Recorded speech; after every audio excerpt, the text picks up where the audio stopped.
I'm guessing you don't like commercial chocolate brands? That didn't satisfy me. How much time do you have?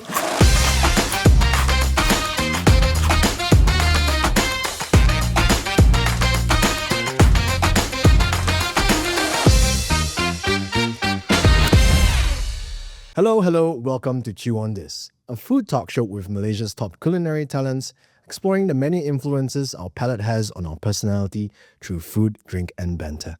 I'm Tian, and I'll be your host into this world of good eats and gastronomy.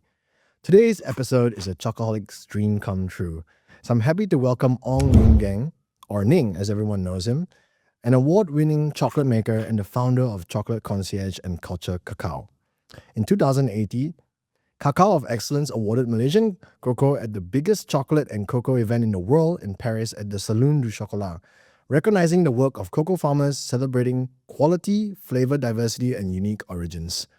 Credited with elevating Malaysian single-origin chocolates and putting locally grown cacao on the map, Ning has proved that Malaysian chocolate can be just as premium and luxurious as imported brands from notably famous chocolate-producing countries, the likes of Switzerland and Belgium.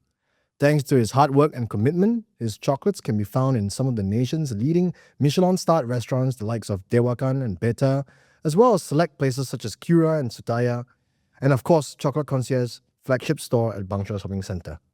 To date, the Kelantan and Kota Marudu in Sabah, single origin, has been awarded with the world's 50 best at the Cacao of Excellence program and is still available for purchase today.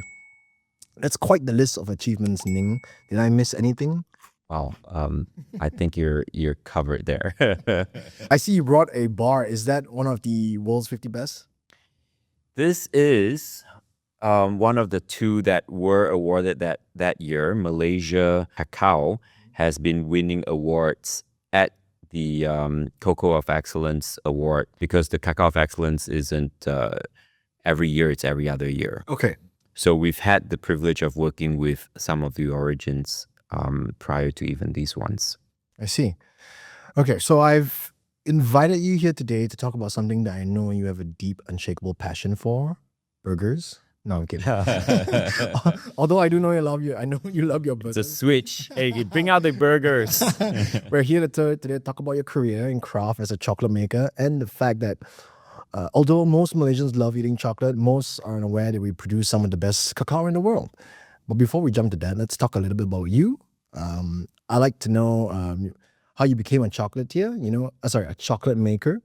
I know it's not every day one wakes up and decides to dive in the world of chocolates. And I know you used to be an app developer. What was the spark for you to pursue a career in chocolate and start Chocolate Concierge in 2015? Isn't it every kid's dream though? That, to eventually own a candy store or be part of the making of something that you love to eat as a kid. My path or my fascination with chocolate really started not because of the end product. Sure, the growing up, the loving chocolate and binging on chocolate ingredients started really early for me because my family runs a chocolate ingredient supply company. And so as a kid, as I spent school holidays in, helping out with the business so I could sneak away as much chocolate as I wanted. So I do remember this one time I sat myself down and said, I'm going to eat them, I don't want to eat anything else today. I'm just going to eat chocolate. And I did. And it was a horrible experience because I really did stuff my little tummy with chocolate.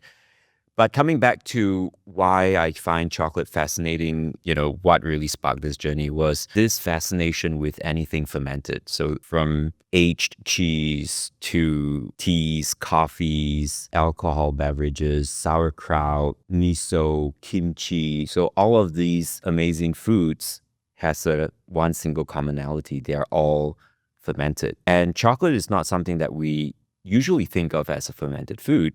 But without fermentation, you would not have chocolate flavors.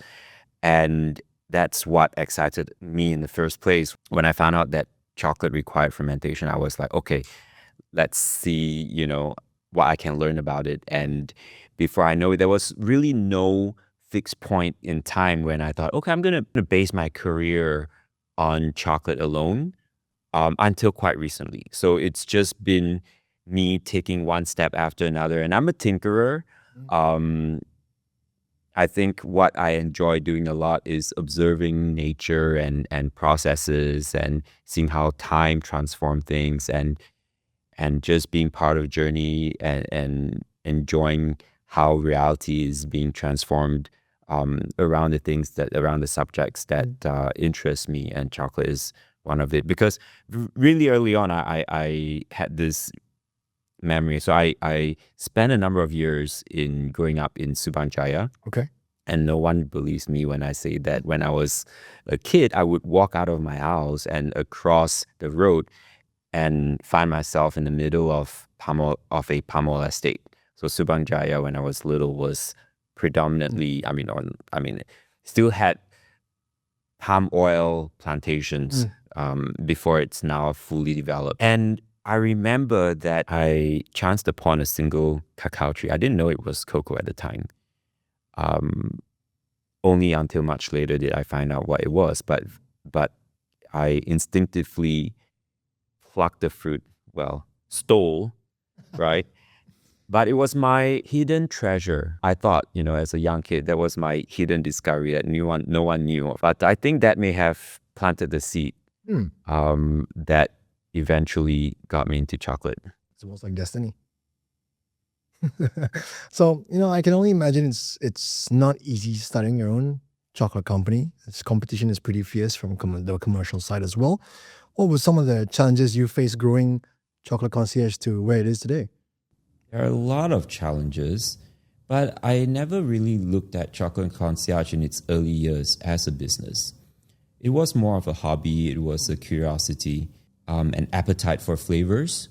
When I was exploring the world of fine foods, wines and coffee, the idea of being able to taste a single variety of a single region or a single winery or a single certain altitude for coffee or teas from a certain area gave me this newfound excitement that I could somehow connect what's happening on my palate to something that's happening where the plant or the bean is growing.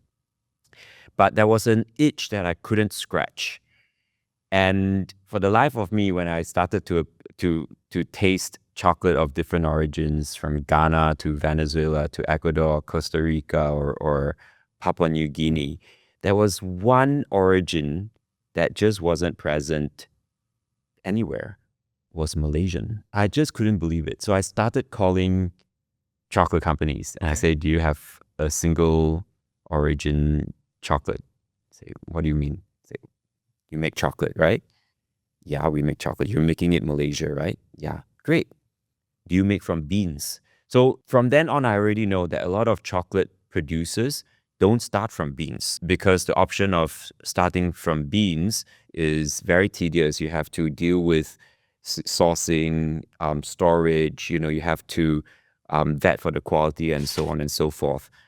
And it's much easier to start the chocolate making process from, say, cocoa mass or cocoa liquor or cocoa powder, which you remove a lot of the wastage, the risk of wastage away, because every bit of those ingredients will go into the chocolate. So it's kind of refined. So a lot, it's already roasted, it's already pre-refined, and comes with the analysis food spec. So there I lost half of the brands. Like, oh, no, we don't make chocolate from scratch. And then for the ones that did, in the early days, I couldn't find any that used exclusively Malaysian. I see. Because when I was already interested, Malaysia had lost almost all of its production of cacao beans. And so Malaysia was a net importer of cacao products, mostly from Africa, but also from Indonesia. And those beans would be mixed with the local ones, whatever was still they could get their hands on, and out comes a chocolate. That didn't satisfy me, because I wanted to just have a single of something and then be able to say for myself, hey, okay, if I got this chocolate again, I would be able to recognize it because it's distinctive. So it really came out of necessity. I'm like, okay, how could it be my gosh, it's super hard. So I'm like, how hard could it be? You know, I need cocoa beans, and I looked at the ingredient label. I'm like, okay, I could do this. Sugar, cocoa. Okay, let's go. You know, Yeah. I see myself as a tinkerer, and so that's how I started. It was a side hustle. It was a hobby. I got some beans from a grower in Malaysia and used my home toaster to roast the beans, and use a small kitchen blender, put everything in and blended it like 10 times before and every time the kitchen blender would like overheat, it would stop. I had to like wait and then like start over. Right. But when I first tasted that was what captivated me. And I thought, oh gosh, you know, if only more people could taste a chocolate that's made from purely Malaysian beans would taste like, I thought that would be exciting. And that's how I took one step after another. But coming back to challenges, there are a lot of challenges I'm still facing. First, I realized that, okay, you know, I need better beans. Like if I'm going to spend 10 hours making this thing, then I'm not going to skimp on the ingredients. You know, I want the best for my time to make it worth it. So the first challenge was the sourcing, because at the time, the farmers around Malaysia were selling their beans to buyers that weren't too particular about how beans were fermented. Okay. So they're more like an afterthought rather than, you know, they're more concerned about the volume rather than the quality. And to solve that problem, long story short, had to buy a farm so that I could grow the cacao that I wanted and ferment and dry. And so that was, but I only came to this conclusion after years of frustration. And I thought, okay, this is not getting me anywhere. And if I really want to like find out for sure that this was a necessary step. Well, I guess it's a part of that. If you want to do something right, you got to do it yourself, right? Oof, I mean, that sounds painful, but in this case, you know, not that, but I find tremendous joy in rolling up my sleeves and fermenting and learning about fermentation science. And so I didn't see it as a job. I saw it as an adventure, and I still do. So you were saying that there were several cacao growing regions in Malaysia. Would you mind sharing with us some of the cacao regions that We have 14 states. Almost every single state at one point grew cacao. Wow. And I use these terms interchangeably, cacao and cocoa, because cacao is really the species, Theobroma cacao. So, but they're interchangeably you can use used in English. Yeah. Cool, because a lot of people always ask, what's the difference between cocoa and cacao, right?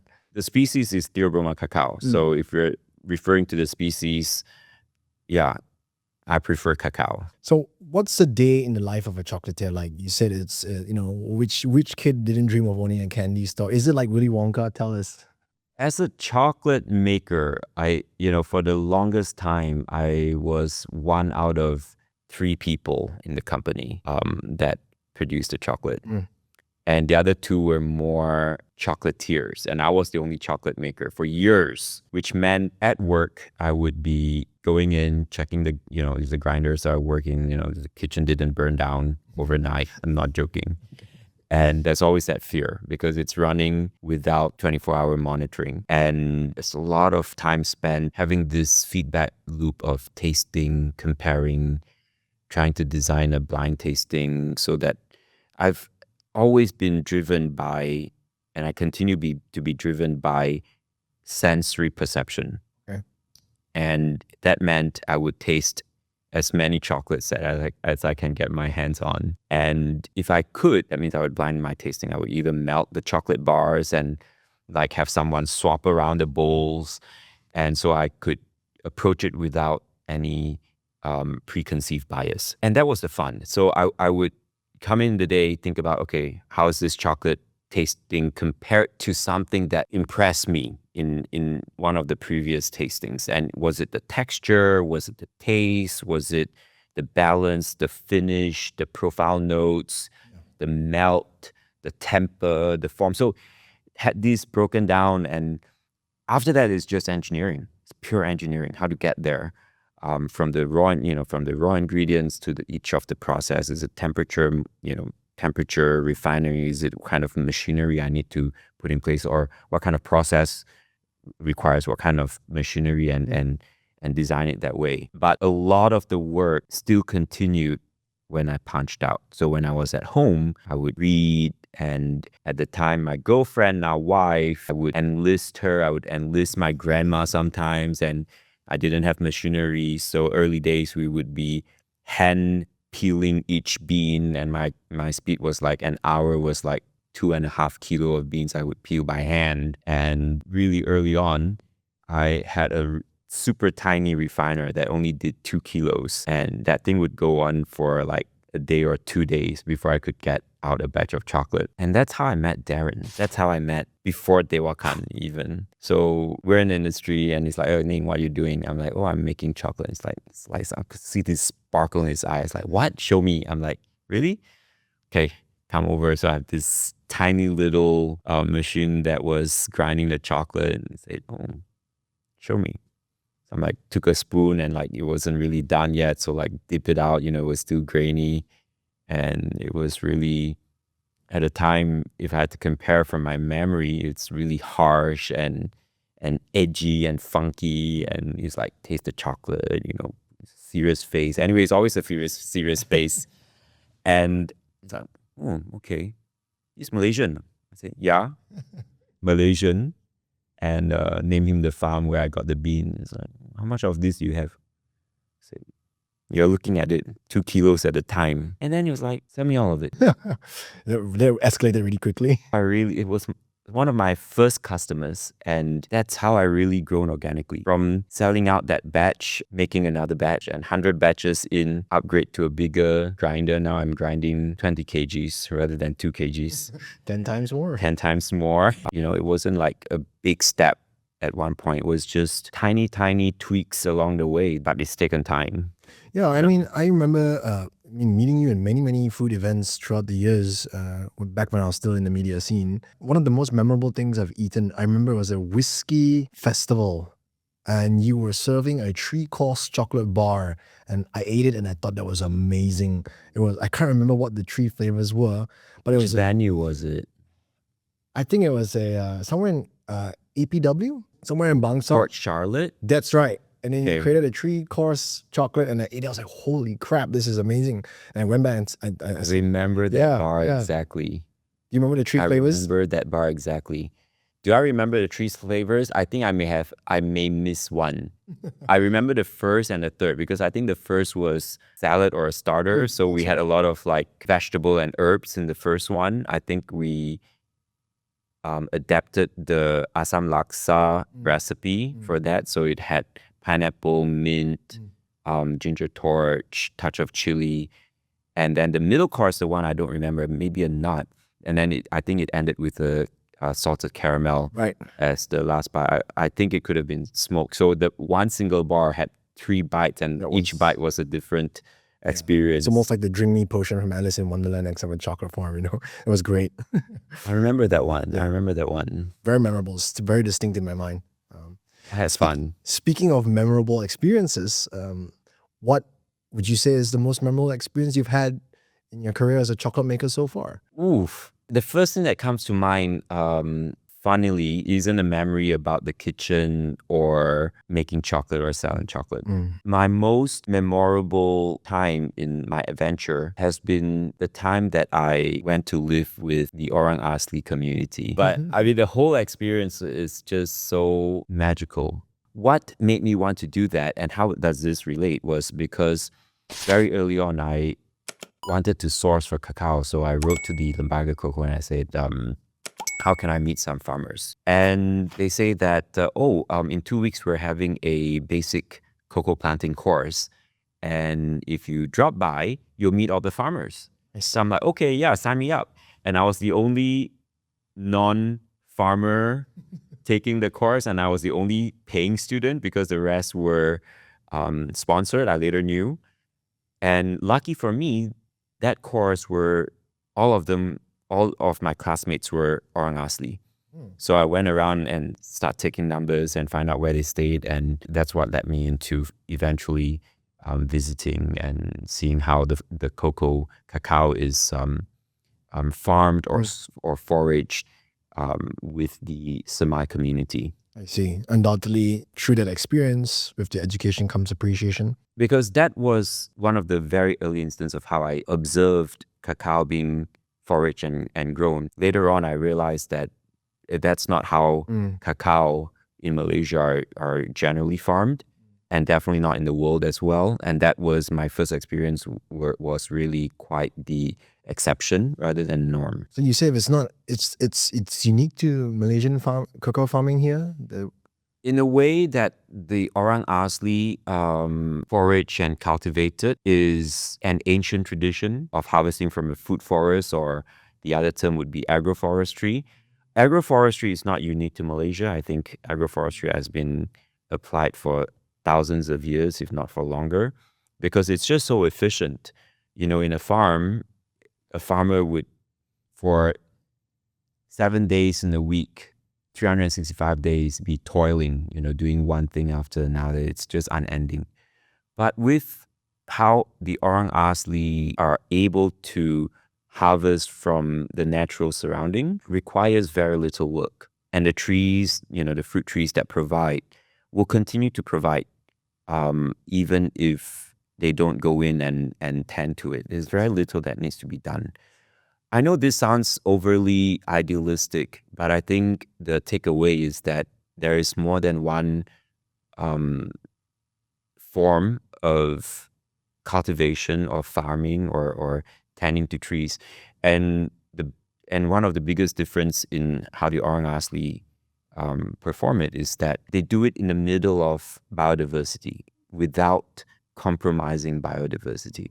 And on the other end, the modern way of growing food is not allowing, it's an antithesis to biodiversity. So you have typically, a monocrop scenario. And in that kind of situation, then the trees, the plants are dependent on us.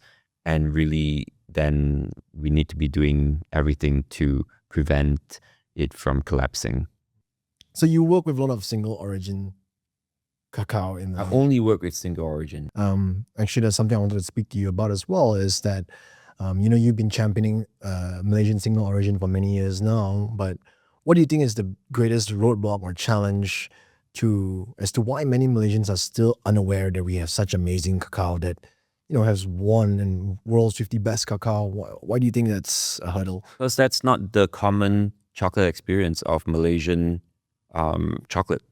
That's not the norm of the standard Malaysian chocolate is not single origin. The regular off-the-shelf Malaysian found chocolate made in Malaysia is not always a how some people will say real chocolate. It may have fats, additional palm oil or altered fats to either one, reduce the cost, most of the cases to reduce the cost, but also to alter the melting point of the product so that it's shelf stable in the tropics. That's one of the reasons why, for chocolate bar lovers of, let's say, Kit Kat, if you're flying out of London, arriving in Malaysia, the Kit Kat you're buying in that region and the one that you're buying in KL may have a different formulation. I haven't noticed that. I've been told. I've not done the direct comparison. That's the nature of the perception of Malaysian made chocolate. It's not typically single origin. It's not typically couverture, as how we would phrase it, as how we would call it, a chocolate that has a certain amount of pure cocoa butter without or minimal added foreign fats. Yeah, but for those who may not have had the chance to try, let's say, Malaysian single origin or Malaysian cacao in its real form, what would you say makes Malaysian chocolate so special and unique? Say I want to give a bar of Malaysian chocolate, like that, the bar sitting on the table, to my friend overseas. How do I explain to him the uniqueness of this chocolate I'm giving him? Wow, there are so many points that are unique about Malaysia. Really, I mean, our geography is tremendous. From Peninsular Malaysia, most people don't know that actually the main range doesn't sit right in the middle of the peninsula. The main range actually sit leaning west So there's more agricultural land on the east than there is on the west. But when it comes to cacao, so most cacao on the peninsula are grown, most plantation area on the east facing, I'm not going to say east coast, east facing slope. But on the rare occasion, you have a west facing slope that totally gets a different climate. Because the monsoon hits differently, and east facing and west facing also gets different sun. And people don't think about Johor as Johor is really the tip of the Asian peninsula. If you look at the map, if you look at the globe, the land mass that is still considered the Asian peninsula, I'm not talking about all the islands, Singapore is obviously south of Johor, but Johor is the southernmost tip of the Asian peninsula. No one think about it that way. And so Johor is just barely touching the equator. So cacao grown there is unlike any grown elsewhere on the Asian peninsula. And Malaysia is unique because we have not, within our territory, we don't have an active volcano for a long time. So the soil composition is very different. Another interesting fact is that when we test the cocoa that is grown, cultivated by the Orang Asli, the heavy metal, which is another concern that's coming up, is mostly undetectable. And because the heavy metals are introduced through either fertilization, where certain fertilizer that's introduced into the ground has heavy metals in them in their mining process, and also sometimes through newer soils through active volcano, where some of these heavy metals are coming to the surface of the earth. So Malaysia doesn't have this problem if it's not fertilized for long term, which the Orang Asli's cacao isn't.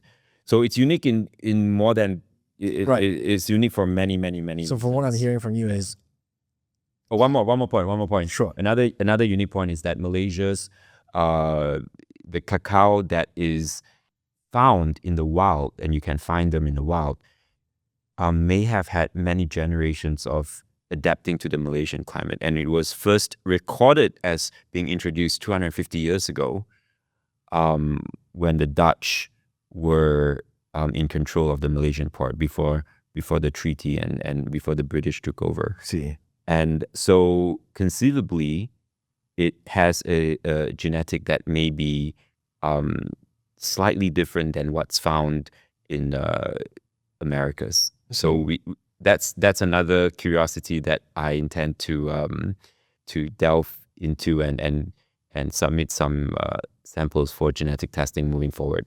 Okay. So I was just gonna say, what I hear from you so far is that our great strength in why our chocolate is so different and unique is just our geographical location and diversity of that. So mind you, I'm not saying it's better. Yeah. I'm saying it has its quirk. It has its. It's not like, let's say, north of us, Thailand. It's not like Vietnam. It's not like Philippines. It has its. There's some differentiation, and I encourage anyone who likes chocolate, don't take my word for it. Just get a bar and blind taste and see if we hold blind tastings very regularly, at least twice a month at the roastery, where we invite professionals of the industry. They could be baristas, wine professionals, coffee professionals. They come over and they blind taste our chocolate. And so far, at the conclusion of all the blind tastings where we give the Malaysian origin and ask this question, does two origin taste the same? And out of the hundreds of panelists who's joined us in our tasting, no one has actually said that, oh, there are two origins that are actually quite similar. No one. They all say that the origins taste distinctively different, even within Malaysia. It's really cool to know. So I should buy multiple bars next time when I want to give chocolate to people overseas. Hey, That's try the tough. link. Yeah. That's tough. Yeah. It's not really a question, but it kind of is because I want to know as a chocolate maker, I want to know what's your take on how one's favorite chocolate speaks about their personality.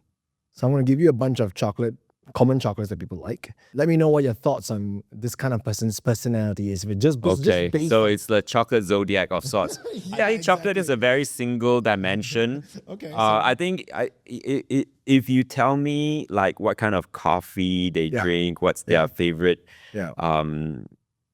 holiday destination, I think all of that gives me a better picture. But if we're just monochromatically Yeah. painting someone's personality Don't hold back. just through chocolate, Yeah. sure, let's go. This is just first base judging. Sure. Okay. Sure, Milk let's chocolate. go. Milk chocolate.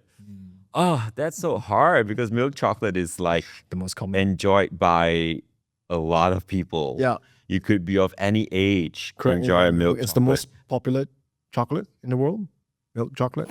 Ooh, I don't have that stats, but I do sell more dark than milk. Just I see. us. Interesting. Yeah. Okay. We do sell, but we do push more dark. There's way more market. I think I spend 0 cents on marketing milk chocolate.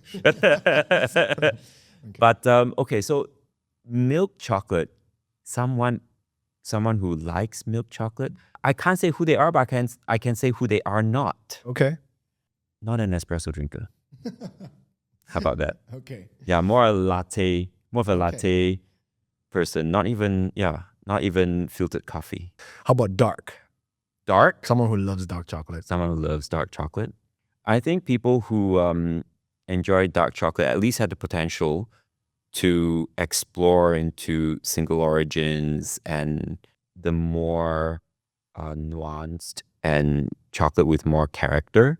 And there is no age group where I would be able to pigeonhole someone and say, okay, people who love dark chocolate must be a certain age, because there are some really young adults or even children now who like prefer dark Really? chocolate. Yeah, I've met some kids who say, oh, I want a dark chocolate. Could be parental influence, but dark chocolate just gives me the idea that there is more of a spectrum I see. of personality. It's not so confined. Interesting you say that because I find like the people I know who like dark chocolate, they can be very health conscious. They can be a bit more intense in their personality. It can be. Yeah. Yeah. It can be. It's harder for me to say what kind of coffee they like based on just dark chocolate. Yeah. How about white? White? What does it say about someone's personality? If that's their favorite chocolate, are you judging them? No, I won't judge white chocolate lovers. Although I would say that they are bitter adverse. Because they land more on the sweet side of things. Because I would say people who like white chocolate probably won't like bitter gourd, probably will not order an espresso, may not even have coffee, may not like Guinness, may not, Yeah. I mean I would paint them, very, very rough profile. If white chocolates were on a murder scene, that's the profile that that I get. Yeah. CSI chocolate. Yeah. How about mint? That is not one. That's very polarizing. So there are some flavors generally that I know will be very polarizing. It is one of them. Mint is one of them. You either love it or think it reminds you of toothpaste. That reminds me of toothpaste, so I'm not a big mint guy. So would you say someone who likes mint chocolate could be a person of contrasts? I think psychologically, how you first have an experience with mint really counts. So if you grew up with really minty toothpaste as a kid, I think that would probably lean you towards having that association that stops you from enjoying that. And I know other than mint, there are other flavors that are in that category, like star anise or licorice or sambuca or ouzo or things out of that flavor that people really love or like they just can't stand. But I mean, I love mint chocolate. After 8, after 9, what's that? After 8, yeah. I blame chocolate Colgate. with mint. Blame Colgate, so I can't Colgate. eat chocolate. Yeah. That's okay. You're not missing out much. Chocolate is really spans the gamut. from white, milk, dark. And some there's a new entrant, ruby. Yeah. Some people consider it chocolate, some not. I'm not here to have that debate. Okay. But yeah, I just want to know what a chocolate maker likes to eat. I mean, How much time do you have? is it a long list? It's a long list. Oh wow. Okay, top five. And- Top five. Like, is it Snickers? Is it Mars? Do you like those kind of chocolates too? Wow. I must first credit to a Swiss company called Falcon. Okay. And Falcon really opened my doors to what chocolate can be in terms of what an origin. My first awareness for origin actually came from Falcon. Okay. And then years after that, there is a huge awareness for single origin chocolate, and the community included, and I'm only naming the chocolates that I've tasted, Maru, because it's really close in Vietnam, Maison Maru, and some of the other chocolate that really stuck with me was Raka, because they don't roast their beans. Oh. Yes, and I've also recently met some other makers in the region from Singapore. I would remember from those days Fosa chocolate, and recently I tasted some of their tea chocolates, just so well made. Parliament chocolate, I'm not sure if I have not tasted a bar recently, but it was another maker that stuck with me. Cacao from Thailand. And the list really does go on. Man, I've never even tried any of these chocolates from these chocolate makers before. Oh, Never heard. these are not your typical store-bought. Artisanal. They are mostly from scratch. And the commonality would be that most of them are origin-driven. But what's also notable is that the bars are not very expensive. You could have you could have a bar ranging from, I'll frame it in dollars, anywhere around $10 to under $20 a bar. That's pretty Way below $20, around $10. So and our own bars, when I started selling, it was 15 ringgit, and now recently it's 28 ringgit. But in the grand scheme of things, a bar of chocolate where you can share with 8 to 10 other people is still within reach relatively. It's an affordable, it's a luxury, no doubt, but it's still an affordable luxury. So I'm guessing you don't like commercial chocolate brands? Oh, on days that I don't, on the 1 or 2 days that I don't find myself going to the kitchen, I would drive to the gas station and buy myself a Cadbury or a Kit Kat. What's your favorite Cadbury flavor? The most memorable one was the Christmas edition. I think it had like gummy in it, and it just sticks to the teeth. And then I just want 2 bars of it. Funny you say gummy, because my favorite is Black Forest. I think it was That's a Black my Forest favorite. bar. Like ruby looking gummies that just can't get out your teeth. Cherry. I think it was cherry Love that. flavored. Not even real cherries, but who cares? Okay. Yeah. So I'm guessing you also tried many of those like crazy outlandish Japanese Kit Kat flavors, or is original still your favorite? Recently, I tasted a Borneo one. Oh, Yeah, local? it's new. Yeah. Kit Kat Malaysia did that. I don't know. Okay, I can't be sure. But it's Malaysian beans. interesting. Yeah. Interesting. Yeah. Well, thanks for sharing. I want to know, how does the average person, any tips you can give the average person to determine if chocolate is of high quality? Having a bar, doing the snap, there's like a whole there's like how many steps? The first, there's like the visual inspection, and then before even that, like what's the aroma, are there any defects, does it smell like something you want to put in your mouth? And then the tactile, the snap, the sound. So Snap all test. 5 senses are Mary, I didn't involved, know there's a snap test for just a snap test. You want that crisp click. Right. You don't want that crumbly or that bendy texture when you snap a bar that's crisp. And then the break on the bar, how does it look? It should look like someone chiseled a marble or granite, and that's how it should look, not like powdery or crumbly. It shouldn't have this white film on the surface. That's what we call bloomed.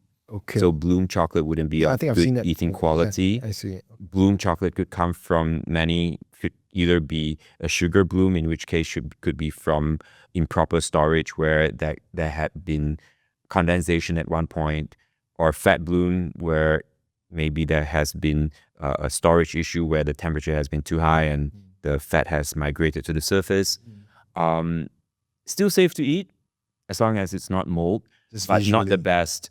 Not the best. No, not just visually, but also how it melts. It would mess around. It would mess up the melting properties. Should have a really nice melt, not one that is overly greasy or difficult to melt, and then a natural finish. That's how I all would say steps. it's good bar of chocolate. But if it's a visual chocolate, like it's a bonbon, like something. Right. So I would call bonbon anything with a filling, Yeah. anything with a soft filling that's not just pure chocolate. So if you look at that and it looks glossy, Yeah. and that would signify freshness. I ask because I think a lot of Malaysians don't know how to determine. We think automatically like, oh, the more expensive it is, it has to be better chocolate, right? I'm paying more for it. You know? So you see a lot of like shops like Pachi, Leonidas, and people buy it as gifts because they just think, oh, I spend X amount of money on it, therefore it must be good chocolate. Sometimes I wonder if the price tag is a bit of a status signaling, you exactly. know? I It mean, could you're be. thinking, I'm not buying this for myself, but I'm giving you, hey, this It's a gift. gift cost Right. me, X amount. So that's how much I treasure our friendship or our relationship. That's a bit of that Could be that. signaling. Could be that. Yeah. But if that apart, is there ways where you could spend slightly less and still get a really good bar of chocolate? I think so. Yeah, I think there are definitely sweet spots or values where you can get really, really good quality without spending on the packaging or the marketing or all the fluff. I was actually going to ask you that a little bit down the line, but since we're on the subject, besides Chocolate Concierge, what other Malaysian chocolate brands are making waves that you can, say, recommend? Because we're not in the scene as much as you are. You probably have better visibility. I mean, let's just look at all of the chocolates that are in the market. And I do welcome more entrants into Malaysia because I feel that as a chocolate consuming country, we are low in terms of chocolate consumed per capita. A lot of Malaysians consume Milo or Milo, but that's not really chocolate. It's a cocoa product. As a consumer, I do want to have the variety is empowering. I do respect that. At the same time, though, there is this concern, and the more I age, the more I'm thinking about it, which is what's my relationship with comfort food and snack and sugar? Because I can't run away from the thought that there's no one limiting me on how much chocolate I can eat. And that's dangerous. Working where I work, that's dangerous. I can walk into and I can walk in any time and snack. But more recently, I've been starting to have this awareness of is there a place for chocolate in a healthy lifestyle? Am I providing a true service, without looking at, is this industry worthwhile to pursue? And I'm still having that debate. On one hand, chocolate is a deeply emotional food. It's something that, on Valentine's Day, if your sweetheart gives you a box of chocolate, it just makes your day, right? Yeah. A box of chocolate on Valentine's Day. A lot of celebrations are related to chocolate. Christmas, the other one. It's another celebrative. It gives to this celebrative mood. A box when you're opening that box of chocolate. I mean, Ferrero. Forrest Gump, Ferrero Rocher. Yeah, they built their whole marketing campaign on celebratory moments. It's also very unique. Nothing tastes like chocolate. Do you realize that? Nothing tastes like chocolate because chocolate is not one single compound, but thousands of different flavor molecules coming together and giving you an impression of chocolate.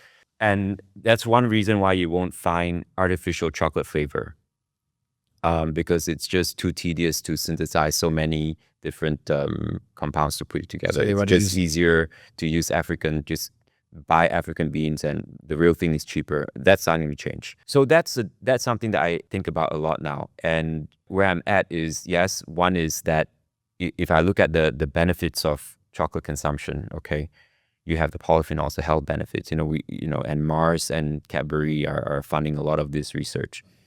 But on the other hand, most chocolate has sugar. Not all. Yeah. Not all. And that's really something that I grapple with. Sugar doesn't have to be avoided 100% because as part of a chocolate, it brings out certain taste profile. And it's, in a dark chocolate, that's also kind of regulated. And I'm not saying eat as much chocolate as you can. So I think moderation is key in this regard. But coming back to, I would like to see more variation of that, especially with regard to healthier choices with chocolate. Are there Malaysians doing this in the chocolate scene here, or not yet? Like healthier options? Or Malaysian brands, or Yeah, I mean, we're in a community of other chocolate makers. There are a handful of us in Malaysia. Yeah, I mean, I only know a handful of Malaysian brands that do chocolate.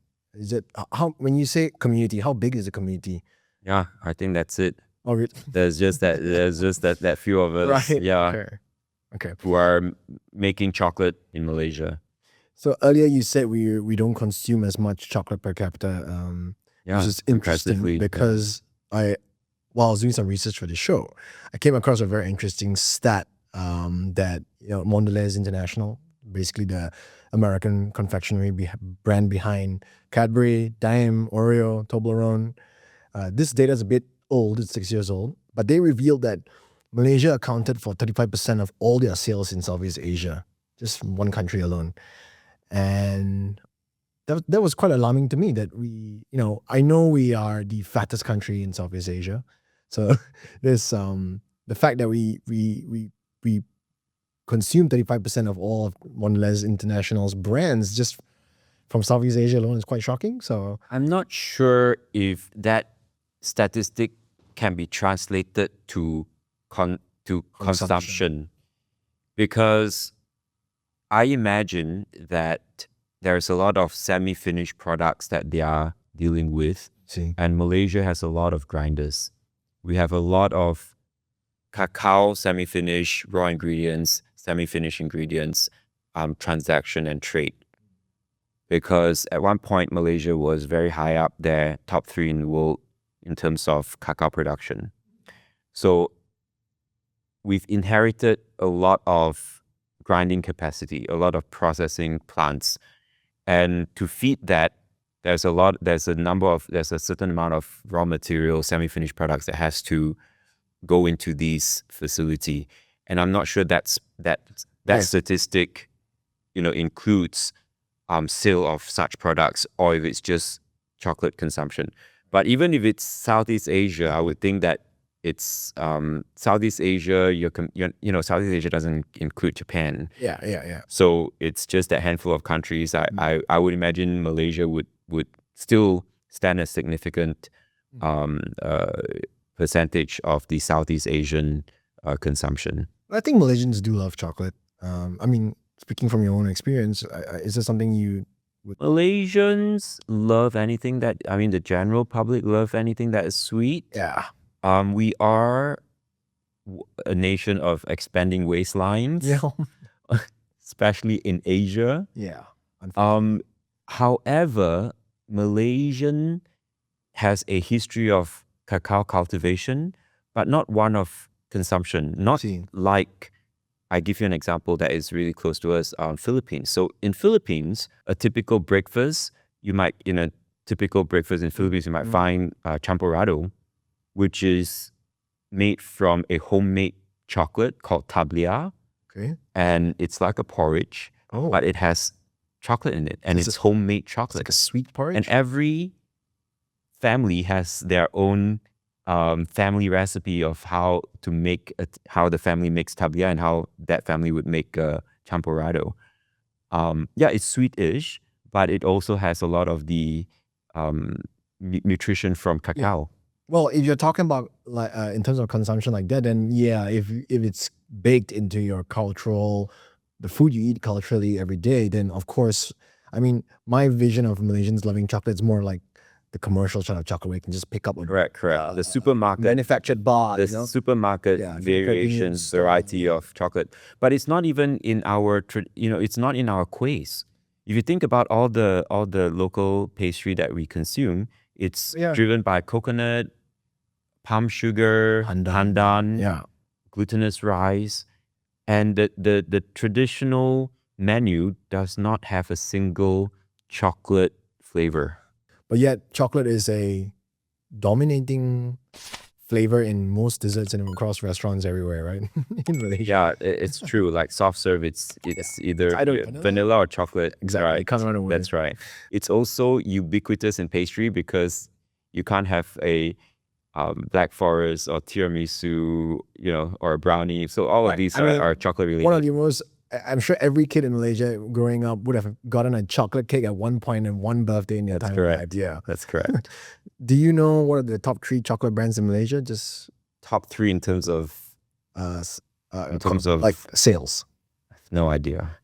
So I found out according to iPrice in 2021, it's Cadbury, Ferrero Rocher, and Kit Kat. Cool. Not surprising. Everyone would know these brands. Okay. It's so cheap to buy a Kit Kat here. I forgot how much. Man, last month I was like at a gas station. Yeah. And I think it was under 2 ringgit. Well, that's really cheap. Yeah. So, we're just talking about how chocolate's such a big business. And I think doing the research for the show as well, for this episode, I realized how much of a big business it is for Malaysia, just combing through articles and going through sources online. And I found out that chocolate accounts for $380 million worth of exports in 2022 alone for Malaysia. And the top countries that we exported to is Japan, Philippines, Singapore, Thailand, and China in that order. And I also found out that Bernama recently reported that the cocoa industry contributes as much as 8.2 billion ringgit to the country's export revenue every year. We have another report this year from the Star saying that the government is allotting 9.5 million ringgit to boost cocoa production so that Malaysia can break into the global cocoa market again. You said we were once one of the top. I guess you're trying to go back. But I want to know what's your take on all this as a contributing player in the market, and how does this news affect you? There is no talking about the cocoa industry in the recent years without addressing the price hike for the raw ingredient from a year and a half ago to where it is now, and how that's impacting growers. From our numbers, we're seeing that production numbers are down. So earlier this year, when Africa's production output was impacted negatively, and as a result, prices hiked, I was really happy for. I think I'm the rare occasion where a buyer is happy when a raw ingredient goes up, because it has been central to our vision that cocoa farmers in Malaysia are paid more. So when prices went up, I saw it as, although it's painful on our part, but I saw that this was necessary so that the growers that we're working with can have a better life and be better rewarded for their fine work. We live in a society whereby farming and agriculture is perceived as undesirable, and I think it's a shame, because who's feeding our civilization? Who's actually sustaining it are the people who are growing our food. So whenever it's a win for the farmers, I'm always like cheering and wishing that farmers are better compensated. So in this climate, in this hiking prices, the biggest impact are to the mass-produced chocolate, where margins are very thin. And in those scenarios, certain players are really hurt. And we're impacted because we had to raise prices more than once this year, because we just had to, we just couldn't sell our products at last year's prices without making a loss. It was just impossible. And we are also the first ones to be paying, the farmers higher than market prices. We used to be able to say that we offered 3x market rates, but this year I can't offer 3x, but a dollar amount in terms of premium. We still continue to do that. And a lot of growers are small-time farmers, are smallholders are chasing the trend. They're forever one step behind. So when prices went up, a lot of the nurseries that were supplying cacao saplings are backlogged. They couldn't supply enough trees because suddenly there's a renewal in interest for cultivating cocoa. And for the first time, in terms of kg, cocoa prices exceeded durian. Yes. Yes, this year for the first time. I mean, for the first time in many years. It used to be the case. Cocoa at one point was 10 ringgit a kg 30 years ago. 10 ringgit a kg. This was a time when 10 ringgit meant, this was a 2.5 ringgit to 1 USD time. Right. Okay. And durian was less than 1 ringgit. So at one point, cocoa was 10x the price of durian, kg per kg. And this year was when it exceeded again. And for a long time, cocoa was 6 ringgit to the farmer, and durian was like 30 to 40. But this year, we had a reversal in trend.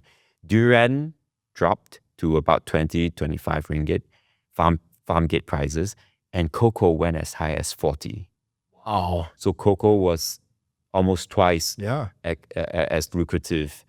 And this is a very simple comparison because you have 10 times more cocoa trees for the same plot of land. In 1 acre, you have 35 to 40 durian trees, but you may have 400 cocoa trees. And each tree produced between 2 kgs to 3 kgs of dried beans a year. So it's a very simplistic comparison, but in a farmer's mind, they're seeing, maybe cocoa is worthwhile. But we're not seeing the return of large plantations, large estates like the Sam Darby, KLK. They're not returning to the game. It's the smallholders. See, but what does this kind of tell you? Is this an indication that the cocoa industry in Malaysia is on a positive upward trend, or in the coming years? Well, we don't know what the long-term prices are going, where is it going to be stabilized at? Higher prices are better for farmers. That's positive. But on the other hand, will it encourage more deforestation and new plantings? So I want to caution against any simple optimism. If I had a choice, I would, although I must admit, unrealistically, I would pause all further development because I do see the value of biodiversity. Biodiversity is really invaluable. We derive a lot of medicines, advances from biodiversity. And I use this term biodiversity not just to mean plant life, but all life. Ning, if you don't mind me asking, with you being a chocolate maker for 9 years now, since Chocolate Concierge opened in 2015? Well, the brand started in 2000, was registered in 2015, but I was making even prior to that. Okay, so as someone who's been in the industry for quite some time, what is your take on the consumption patterns of chocolate in our country, or maybe even in the region? Are we more, as Malaysians, more prone to buying chocolate in the form of cakes or bars or candy bars or bonbons? Or what do you think are the best-selling items in the world of chocolate here in Malaysia? Malaysia, and especially the food trend, has its darlings. If I can just go back a few years, at one point everyone wanted to make a macaron. During COVID, everyone wanted to make the dalgona. Now everyone wants the kunafa pistachio bar, the Dubai chocolate bar. The Dubai chocolate. And I think Malaysians are very open to new foods, to new concepts. I find that a positive trait. We're very diverse in our food culture, in our food history, in our food heritage, that we don't stick our nose up and say, these two things never go together. And we're always open-minded to give anything a try. That's what I love about the food scene in Malaysia. But at the same time, I also recognize the Malaysian consumption for its when we compare, let's say, our awareness for origin to, let's say, a country in, like, let's say, Japan. Yeah. For Malaysians who are just buying vegetables, and actually the awareness or transparency is lacking. Yeah. We don't know, we don't think about, the regular consumer doesn't think about where the apples are coming from, where the eggs are from, No. where the poultry, we don't think about these things. Unlike Japan, Yeah. where these things are much more readily communicated.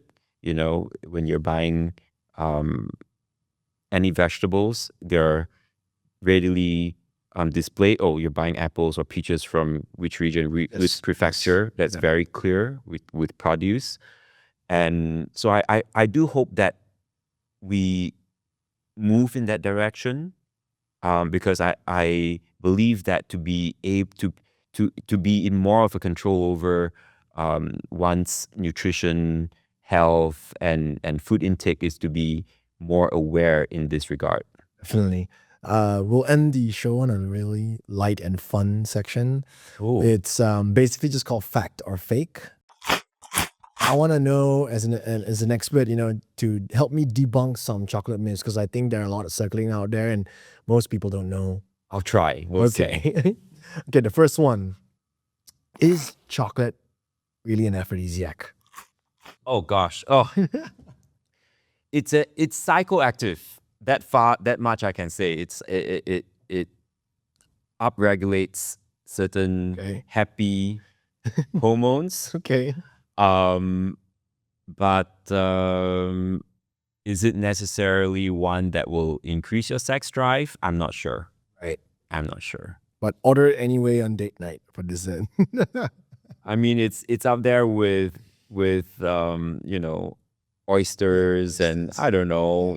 I mean, a lot of it is Could be a placebo effect, that, and you're in the middle of, I mean, something that's a food that you like, or there's a certain tactile sensation to melting chocolate. That's right. Okay, next one. Is chocolate addictive? Is it an addictive substance? Is chocolate addictive? Okay, I can answer that. Pure cocoa is not addictive. If you ate cocoa beans, there is only a certain amount of cocoa beans you can eat. So I know that you can't keep going. Right. But sugar is addictive. I see. And a bar of chocolate will have both of these things. I see. Can chocolate give you energy? Absolutely. So I think it was just last year, I was very lucky because I was going to KK and a group dropped out. I initially wanted to book myself a slot to climb Mount Kinabalu, but I couldn't until at the very last minute. So like a week before I fly, I got a call and say, a group, dropped out. Would you want to join the climb? And I was like, yeah, okay, I'm going to join the climb. Zero training, zero preparation. So the first, I think 100 meters, I was like, yeah, let's go. And then I'm like, trying to keep a good pace. But then after 50 steps, I think I find myself out of breath. And ironically, my guide was whipped out a bar of chocolate. It's like, have some chocolate. I'm like, are you serious? It's like, yeah, it's a known so it's real treatment for altitude sickness. And so I start eating that bar of chocolate. I'm like, yeah, I need chocolate. And before I know it, I made it up in no time. Yeah, fact. Okay, cool. Thanks for sharing. Can chocolate improve one's mood? Can it improve one's mood?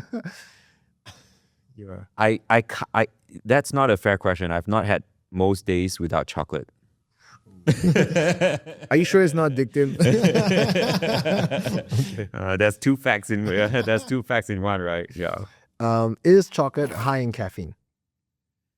Okay. So chocolate has another psychoactive ingredient compound called theobromine. Comes from the genus theobromine, and it has certain properties like caffeine in the sense that it may elevate your heart rate. But I also know that kids can have hot chocolate before they go to bed. Doesn't impact sleep as does caffeine. Yeah. Does it contain caffeine? Yes, it does contain caffeine, but in minute amounts. Right. Okay. Dark chocolate is healthy for you, especially for your heart. I think there are some research to bolster that claim, but I don't want to think of chocolate as something that I'm eating for health. I would like to think of chocolate as something that I'm eating because it makes me happy. Yeah. And by the way, it's also good for my health. Okay. Yeah. A little plus. Yeah. Watch out for the sugar. Okay. The next one. White chocolate isn't actually chocolate. Technically, it is chocolate because it still contains cacao components, namely cocoa butter. So white chocolate has all the white stuff in it. That's why it's white. It has dairy milk. It has what's white, sugar and sweet, right? And then it has cocoa butter.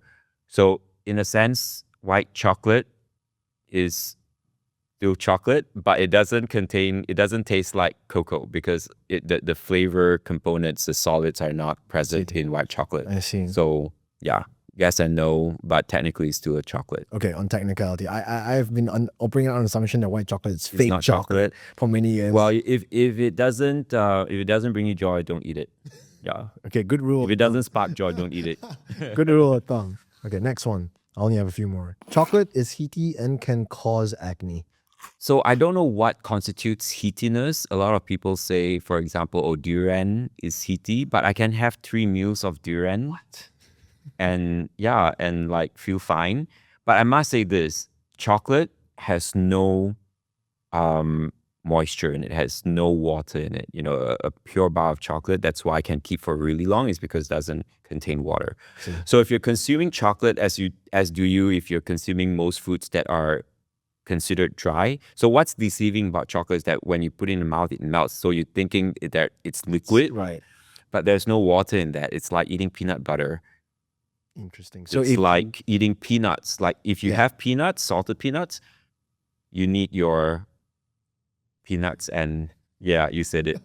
You need to be hydrated. So definitely stay hydrated with chocolate. Okay, so if you're going on chocolate binge, you gotta have water. Stay hydrated. Okay, yes. awesome. Have tea. Tea, I think, is the best pairing. It's an easy pairing with chocolate. Yeah, green tea, black tea, no problem. Okay. Last one. People suffering from diabetes can't eat chocolate. It can't have sugar. So some chocolate just doesn't have sugar. Okay. Great. Thanks, Ning. Cool. And on that note, we're going to bring this episode to an end. Thank you, Ning. It's been a true pleasure speaking to you today. Pleasure's all mine. I'm Tian, and thanks for tuning in to Chew on This, where I'll always be bringing you on the...